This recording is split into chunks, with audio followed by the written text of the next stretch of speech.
Okay, relaunching, going back to settings, global cache, and of course there it is, it found it. So that's how you can tell if it's black or gray. That means it found it or not found it. And the gray thing was because of it's already been that item has been founded. That's why it shows it in the list though. Um, the user info, I rather let's do it some other way, which the system automatically tells you to create an account. And the way you do it is when you go to our remote section and then you want to download a remote. So let's do that right now. So in order to add a remote, we're going to go to remote section where you can download a remote or create a remote. Now this my remote section, there's no remotes right now that we have. So we're going to go to categories.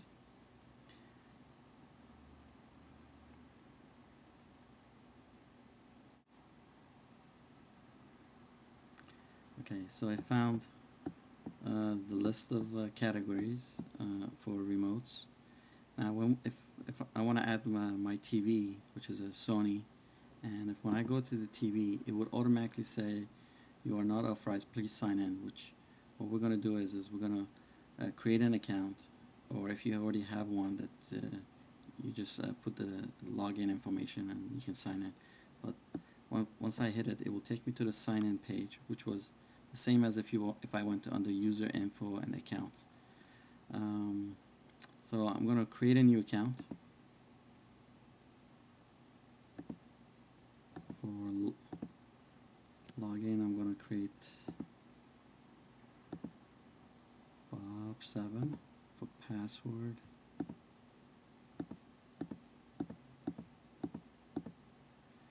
I'm going to retype the password.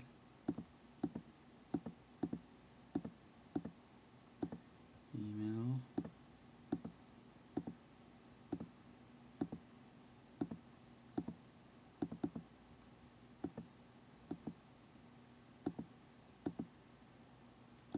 And zip code.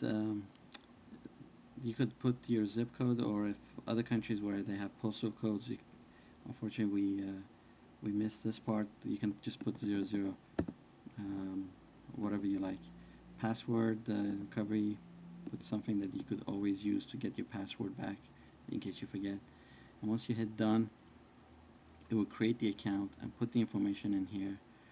And this is where you use to retrieve your password by email. And this login button is right now it's lighted up as a white. It used to be gray. If you click on login, it will log you in and it will take you back to the categories page. Once I hit TV sets, now I get access to all the TVs in that list. And I'm just going to go back to the top. But before I do that, let me just, since we have access now, the top rated section shows you all the top remotes that have been downloaded by people, the top 20. And if you go to search, you can search for remotes, and you can, for example, try to find the PlayStation remote. And let's go back to categories and let's go and look at that Sony TV that we want to download. And it shows you a mini picture of it, who uploaded it, how many people downloaded it, and some description. And I'm going to hit the download action to download it. And once it's downloaded, it puts it in my remote section. And I can click on this if I want to, or just like iPhone, I can swipe my finger to delete it if I wanted to, or I could click on it. It will give me options of if I want to edit the remote, upload, show remote, but we'll get into those later. But let's hit cancel, and I'm going to go to home, and I want to add the remote now into this page. If I hit edit, it will show me two icons. One is called add remote and add macro. I'm going to hit add a remote, so it brings me to the my remotes page. I click on this Sony, and it shows me the device on my top rack. And if you notice, there's a delete button. You can always delete it in the edit mode from the rack, but it won't delete it from your remotes unless you do it from the remote section. So I'm going to hit done, and if you notice right now this location, the remote is on the top shelf. If I want to move it from top shelf to bottom shelf or vice versa, the way to do it is just hold it down until it becomes a ghosted. While holding it down, you can move it around, and you just drag it to the bottom shelf and let it go, and it will work the same way again, as I said, by putting it back to the top shelf. Now this location, if you notice, it says default location. We want to change this to living room, so I'm going to go to locations, and if I click on the default location, it will just take me back to the default location again. But if I want to edit them, I hit more locations, and here's the default location. I want to go and edit it, and first I want to change the name.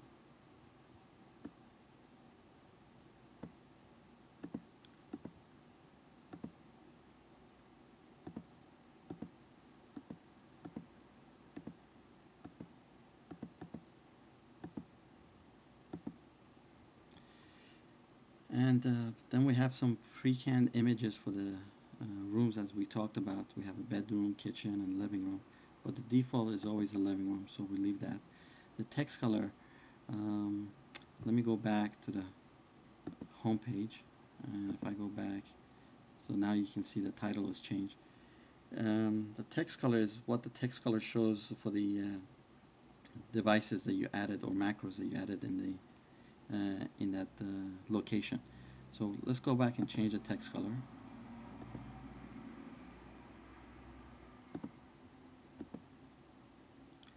So right now it's black, and we want to change it to white. So if I bring it up here, hit done, done, home, and now you can see that it's changed. So now we have our device. Now let's set it up with Global Cache, and the way to do it is very simple. The application will automatically walk you through it if it hasn't been set up. And the way you do it is just when you click on it, it will show up the remote, and you can always drag it up and down if the remote has more buttons, using the gesture movement. And if I click on any button right now to activate, it will ask me, you must choose a GC100 first. So you click OK, it will take you to the page of editing the remote. This is where you can edit the remote, and the section that you want to change is the Global Cache device, the spin you want to tell that this remote is pointing to. So this is the living room that we created. And if you remember that the back of the GC100s, they depending on which GC100 you have, there are 3, 6 IR capable connectors, and if I hit on the connector, it will, by default, it's already chosen 1.